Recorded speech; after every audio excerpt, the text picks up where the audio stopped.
Vamos lá, esqueci. Como que eu não posso falar disso, gente? Eu ia embora aqui, o Joe Biden voltou para o trem que a gente conhece. Não, você pode reparar, vocês acham. É óbvio, assim, eu solto muito mais o meu mau humor e meu humor aqui com vocês, mas eu sou basicamente isso aqui que vocês estão vendo.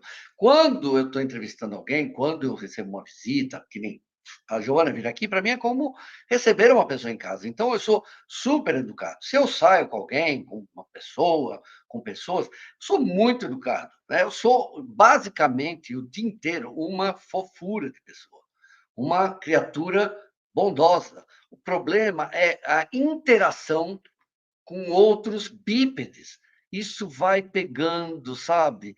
E você fica ouvindo um barulho aqui, outra hora é o pedreiro, aí é o maldito software que cai, aí é a Isabelita que está doente. Então, mas como Rousseau, eu nasci puro. Tudo que foi acontecendo depois, com a minha bolinha luminosa, foi por causa do mundo, não por causa de mim.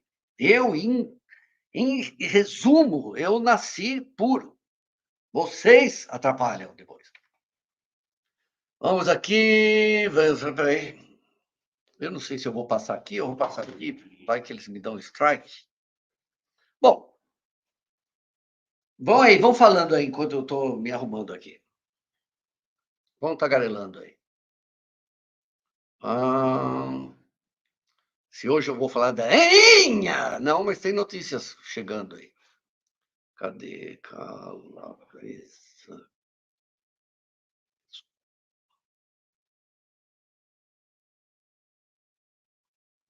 vamos lá, fiquem aí, quietos todos. Até hoje não vou feliz pelo Rio. Vamos lá. Uma coisa, eu fiquei pensando se você era uma feminista religiosa, católica, ficou muito triste, muito mal, mas... Peraí, antes, ela está dando entrevista aqui no site Universa, no Desculpa Alguma Coisa, da Tati Bernardes. Ela está grávida, né? Vê se o som está ruim aí de novo, porque piscou aqui de novo.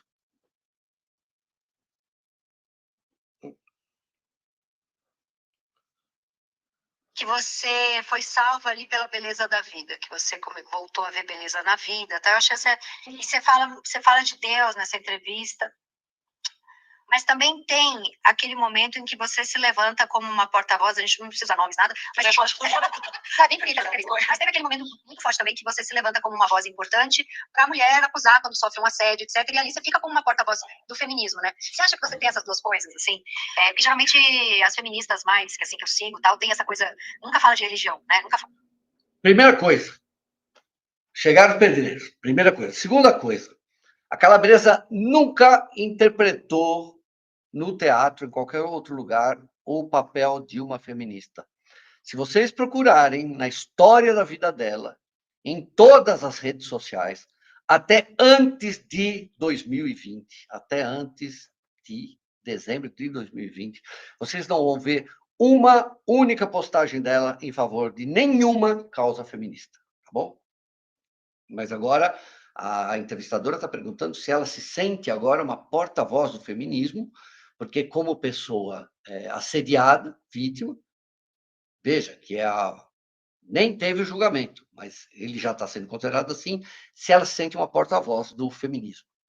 Fala de Deus, é um outro lugar, né? De uma certa militância. Mas no momento você virou uma figura importante, todas as feministas te postando.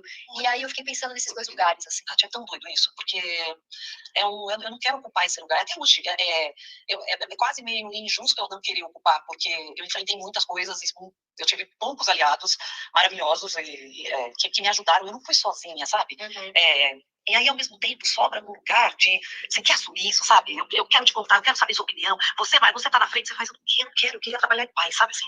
Eu não queria. Você não queria ser uma forte toda, você queria só falar de uma coisa que já tinha acontecido. Eu queria pedir demissão, eu queria ir embora, sabe? Eu nem pude ir embora, eu recebi uma proposta para renovar e eu não conseguia assinar, eu só chorava, eu tinha vontade de vomitar. Então, assim, os meus amigos foram meio me ajudando a criar coragem para explicar o porquê eu não conseguia mais ir pro Rio, porque eu não conseguia mais trabalhar. Você ficou fóbica de ir para o Projac por causa da situação que você chegou. Mas até hoje, Paty, eu não vou feliz pro Rio, sabe? Assim, parece um lugar que não me fez bem, um lugar lindo, e tem um monte de trabalho maravilhoso, tem um monte de gente legal, mas eu passei por umas coisas que, assim, eu não sabe quando você enxerga, mas é tão pesado que você meio vai levando, porque para não comprar briga. Então é confuso esse lugar para mim, sabe? De, nossa, que corajosa, você foi lá e comprou, você faz... Eu nem sei, eu fiz, né? Eu fui, fiz. Mas eu não era, eu não sei se eu me enxergo assim nesse lugar. Porque esse lugar também me dá medo, sabe? Assim, me põe um peso de, nossa, você faz um gol, né? Se eu me impus depois de chorar, sei lá quantos anos, sabe? Depois de perceber que estava perdendo a minha saúde, de ouvir de pessoas que eu confio que eu não estava louca. Porque é uma coisa também que, quando está acontecendo alguma situação... Você foi a primeira a falar. Eu fui a primeira. Mas eu me lasquei muito sozinha, assim, sabe? Tipo, é dificílimo reconhecer, é dificílimo acreditar em você mesma. É dificílimo reconhecer que você não está sendo exagerada, nem doida, nem dramática. É horrível. Tem 1 milhão de camadas. Nossa, a gente tem que jantar 7 meses juntos. Camadas. São assustadores. E depois até dá vergonha, que é meu Deus, como eu demorei pra perceber. Às vezes eu tenho muito orgulho, às vezes eu penso, meu Deus, se fosse hoje. Nada como o tempo, né? A gente tem que passar por algumas coisas para depois ficar, sei lá, depois de colar os pedaços, ficar fortalecido e entender que, assim, hoje seria muito diferente. Hoje eu teria mais força ainda, sabe? Mas mais você já viveu, você já passou, não tem como pular, filho, não tem como pular etapa, tem que viver umas coisas e tomar uns tombos para ir enxergando. E tem boas pessoas ao nosso redor, sabia? De verdade. Maria Clara maravilhosa, minha. Tem pessoas que dão a mão, sabe? Assim, que enxergam e que essas pessoas te ajudam a enxergar, porque a gente às vezes tá com medo de ver. Aí você vê, você não consegue mais desver, você faz um... Nossa, eu tava doente com essa mesma situação. Então, assim, nem eu sabia o quanto, sei lá, eu sou feminista, sabe assim? Porque como é se colocar como feminista? Porque a gente é mulher, a gente é feminista. Claro, mas quais são as belezas que você se agarrou, que você falou quando perdeu sua gestação, e também para passar por isso aí que você passou desse assédio, dessa história toda? Quais são as belezas que você se agarra? Cara, eu vou te falar, as pessoas, sabia? Eu acho que bons amigos, boas influências, tem pessoas que de verdade levantam a gente assim. Eu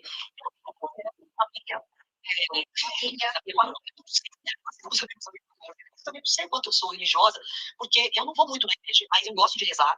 E meus pais, eu adoro tomar passe.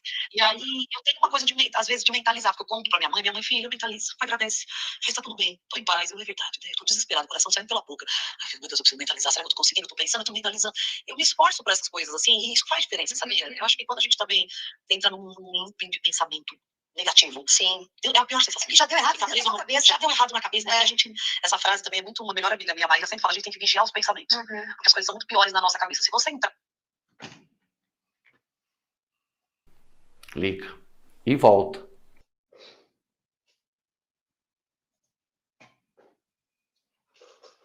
A senhora contou para sua amiga desse suposto assédio, da senhora ter sido constantemente assediada ao longo da festa? Sim, e ela também viu, ela também achou que ele forçou, ela viu que eu não queria ficar, por isso que ela ficou e voltou para o Rio e depois transou com ele. Eles continuaram com mensagens, os dois. A minha amiga não ficaria com uma pessoa se eu estivesse ficando com ela. Foi ela que ficou com ele. Tá, a senhora não viu isso. A senhora viu se ela estava transtornada, estava chorando, ou estava tremendo, alguma coisa assim? A senhora chegou a verificar? Não, eu não vi ela chorando nem tremendo. Ela só me puxou para ficar com ele. Eu achei que ele tinha pedido, né, para ficar comigo, sei lá, tinha me visto, não sei. E foi o que aconteceu. Eu não vi ela tremendo. A senhora foi embora, a senhora ficou na casa dela, a senhora estava no hotel? Fiquei na casa dela. Depois disso eu voltei para a pista, né? Encontrei com ela lá na pista, depois que eu fiquei com o Márcio. Fiquei com ela lá na pista, já era o final da festa, tinha pouca gente. Aí a gente foi embora junto. Não lembro se o Luiz foi embora junto com a gente comer alguma coisa ou se só fui eu e a Dani. E a gente foi pra casa dela. Foi pra casa dela, a gente dormiu lá na casa dela. E nesse momento aí na pista, ela comentou alguma coisa com a senhora? Falou alguma coisa a respeito do Márcio? Não. Não falou nada? Nessa hora nada. E chegando em casa depois, no dia seguinte, ela falou alguma coisa a respeito? A senhora comentou com ela e acredito, não sei, né, se comentaram a respeito da senhora ter ficado com o Márcio? Sim, comentamos, eu comentei. Nesse momento, assim, no dia seguinte da festa, a Dani até foi trabalhar, eu fiquei sozinha na casa dela, acho que ela tinha alguma coisa para fazer, mas ela mais comentava das coisas divertidas da festa, não sei se ela teve algum bloqueio de falar depois, aí eu posso explicar depois também. Eu queria que o querido Ricardo Ventura, ele não fez análise desse vídeo, gente. Ricardinho, não minta para mim, vão pedir para ele fazer, gente. Uma coisa que aconteceu, um fato, e ela contava mais, ela contou que ficou com o Pedro, que era uma pessoa que ela queria ficar, né, então ela estava contando mais nesse temas, assim, de divertido, ela não entrou em nada ruim.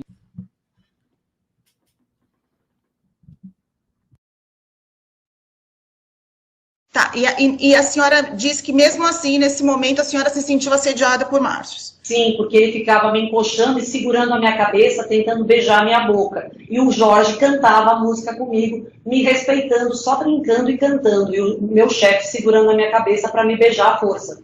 A senhora disse que tirou a roupa de Márcio nesse momento. A senhora acha que isso... A camiseta, brincando, porque o Jorge já tinha tirado a dele.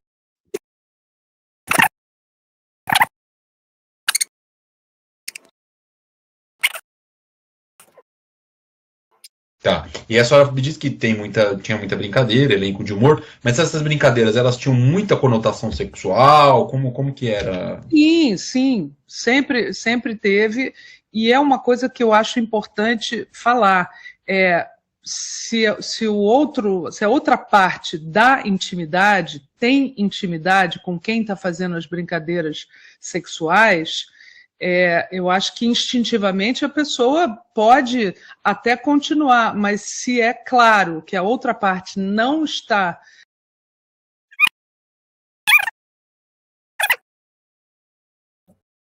respondendo, não impõe um limite, eu acho que o caso é justamente esse, o caso da... A senhora acha que a Daniela não dava essa abertura a mais para o Márcio? Tenho certeza que não. E quando eu falo a piada da berinjela, que parece que eu estou falando do pênis dele, é porque o próprio Márcio falava isso no grupo, que o pau dele era o maior, e as pessoas falavam, é o do Machaias, é o do Márcio, qual pau é maior? E estava todo mundo falando no grupo e, ao mesmo tempo, falando no privado. E eu soltei esse comentário de Deus te deu vários dons. Isso não quer dizer que eu peguei no pau dele, isso não quer dizer que eu quero ver o pau dele. Pelo contrário, isso foi uma brincadeira que eu soltei de eu prefiro continuar brincando com o chefe tarado do que comprar briga.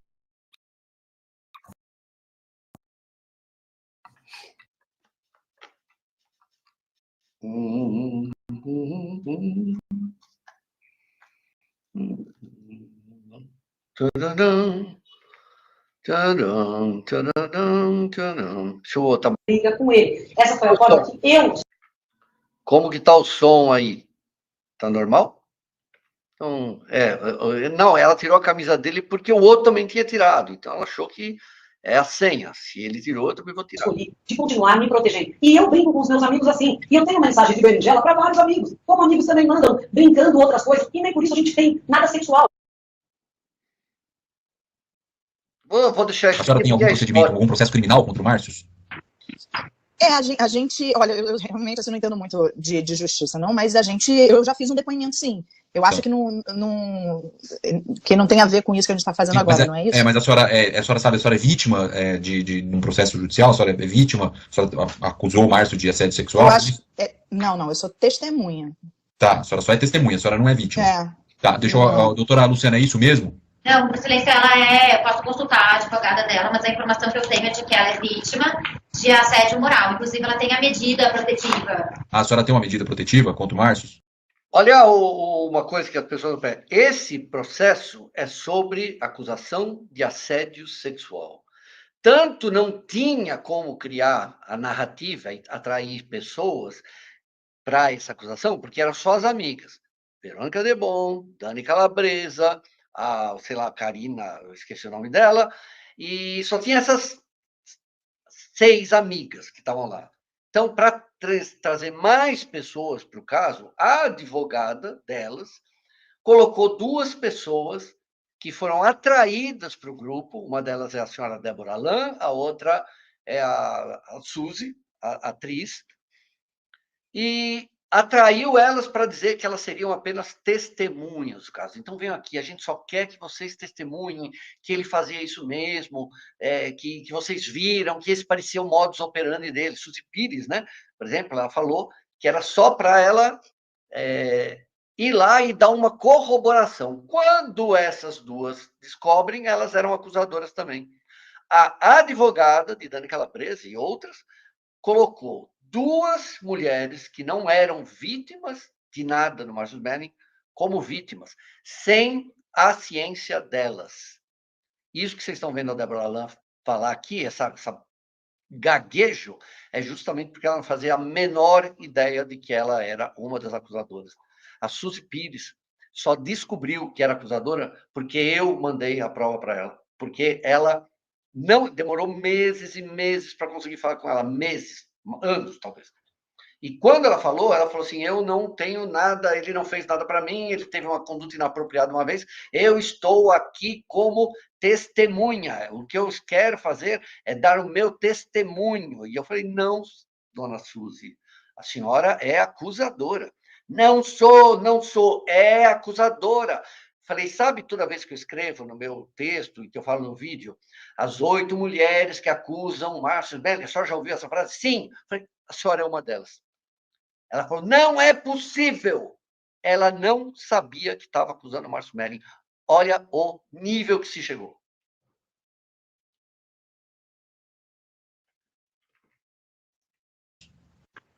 Parece que sim. Tá. Isso mesmo. E depois disso, a senhora presenciou mais algum, não na festa em si, mas depois disso, a senhora presenciou mais algum episódio de assédio do Márcio em relação à Daniela? A relação deles sempre foi muito... Eles sempre foram muito chegados um no outro. Eles faziam também outra coisa para além, faziam uma escolinha também. Então, eles tinham uma amizade, sei lá, uma relação que eu... Mas, assim, eu não sei de qual que era a relação deles, sabe? Eu só...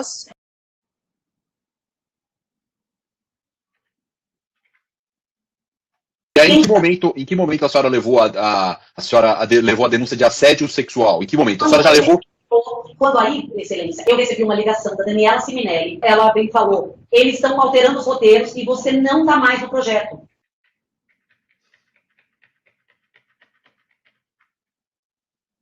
A senhora nunca se opôs a que a doutora Maíra Cota, eventualmente ela, tratasse com a imprensa desse assunto. Eu nem sabia que ela tinha falado com a Piauí, eu nem sei se ela falou com a imprensa. Ela nunca me falou que ia falar com a imprensa. Eu cheguei a ver ela falando na televisão, vendo ela já falando, ela não me consultou se ela poderia ou não. Eu vi ela falando. Ela não assinou. Não assinou.